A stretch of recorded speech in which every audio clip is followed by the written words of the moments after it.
What's going on, everybody? Chris DeBoard here from the Dirt Drop Podcast to give you the exclusive details on the results from the Catch My Drift $50,000 series at Southern National Motorsports Park in Lucama, North Carolina. This event was not without its trials and tribulations, its ups and downs, its upsets, and its amazing moments. Let's get into it from the start. Now, at registration, we had over 50 drivers sign up for this competition. However, during practice and any of the other things that could have happened, only 45 drivers were able to qualify or attempt to qualify, we'll say, for this event. Now, as always, we are running a top 32 competition. So let's get into the layout. This layout is the Sofa King layout for the series. What happens is the drivers will go up to the initiation and make a hard left turn, and then immediately flick right to be able to hit inner clip number 1. And then they need to be back on the throttle to be able to go into outer zone number 1, which is a long left-handed sweeper. After that, they need to be able to set up primarily for the two touch and goes. Touch and goes 1 and 2, which is a right-hand turn, and then into another left-hand turn. And then immediately stab that loud pedal, be able to set them up for outer zone number 2, a long right-handed sweeper, and then across the finish line. So let's get into qualifying. Now, notably, 2 of our top 3 points leaders right now were not in attendance. Cole Richards and Taylor Hull, meaning that it could be anyone's game to see who was sitting on top after this event. Going through qualifying, we had a record 15 0-point qualifying runs from the first round of qualifying. What could you do to be able to get a 0, you might ask? Well, any of these qualifications will give you a 0.1 in drifting at the Catch My Drift series. First things first is straightening. You need to be able to maintain drift throughout the entirety of the course from the initiation point all the way maintain drift across the finish line. At any point, if the car straightens and then has to reinitiate into drift, that is considered a 0. With the zones that we have from outer zone 1, the touch and goes, the inner clip, and the chalked course boundaries, if you go 2 tires off, whether it be 2 of your rear tires, 2 of your front, or a combination of the 2, that run also will be deemed a 0. If you do anything to be able to upset the drift, to be able to have to either make massive corrections or go out of drift and then go back in, purposely not straightening, you could also receive a 0. With no other cars on course, contact would not be something that you could get a 0 for in qualifying. With that being said, with the judging aspects that we have for qualifying, the top 24 scores in qualifying were automatically into the top 32, or as we call it, the show.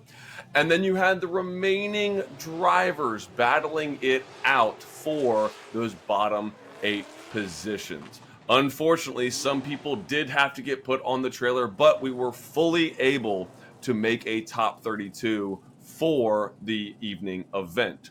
With this being under the lights, we were able to break the event down into 2 stages. We ran our top 32 competition to get it down to 16 drivers, and then went into our top 16 introductions with Umbrella Girls from OG Motorsports Park in South Carolina, and other individuals who were able to join, possibly their significant other. Shout out to Team Upsoar with Sharon and Lyron Miller to be able to come down from New Jersey to be, not only have Lyron in the top 16, but have his significant other as Umbrella Girl. Let's get into some of the battles. With the bracket I have here, we can be able to break down some of the notable things. First things first, we have Reese Conklin was the number 1 qualifier for this event, a disruptor out of Maryland in an LS Vortec-powered BMW E46 sedan. He was able to come down at only 18 years of age, being able to lay down an over 91-point run to have that number 1 qualifier spot. Going through into the top 16, he went into CMD's track director, Ethan Zitterkoff. That was a close, hard battle. Unfortunately, Ethan did straighten in his lead run and was not able to have a judgeable score for that. So Reese walked away with a 10-0 on that one.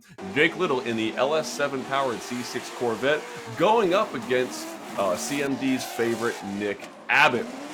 Nick in that LS powered dog box, quick change S13 with a huge wing. It was a fantastic battle to see two loud cars being able to put on a smoke show, whether it be the lead run or the chase run. But Nicholas was successful to move into that Grade 8 competition. Now you had two of our ex-winners of the Sofa King series throughout the years going up against each other, Mr. Dustin Walker and Kyle Vanderpool. Dustin in the 350Z and Kyle in the SC chassis Lexus with a modified engine. I'm sorry, I do believe it is a 2JZ.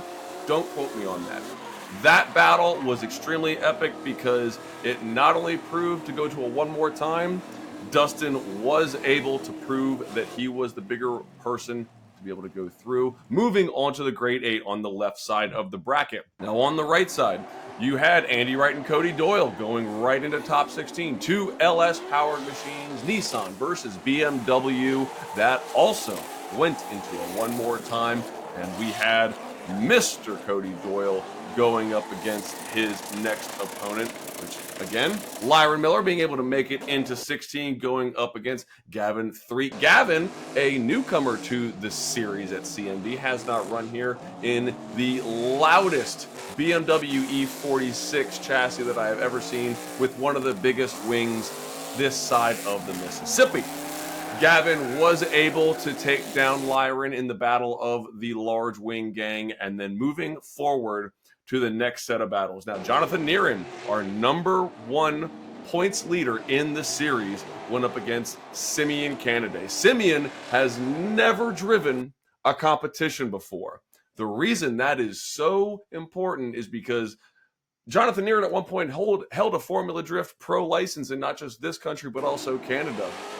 And in Jonathan Neeran's run, Jonathan unfortunately snapped an axle, straightened out, and was unable to repair his car during the competition timeout, which automatically propelled Simeon into the Grade 8 against Tyler Berry. Tyler using a rented car from Mr. Jonathan Neeran to be able to get to that position, defeating Tay Whiteside in the top 16.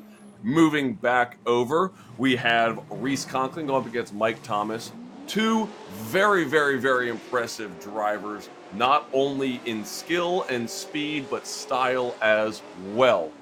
With that being said, it came down to one correction that all three judges agreed on that really set the two apart, and Reese Conklin got the win in that battle to move into the semifinals against the winner of the battle of Nick Abbott and Dustin Walker. Dustin gave it everything he could to be able to not just keep proximity, but create distance in his lead.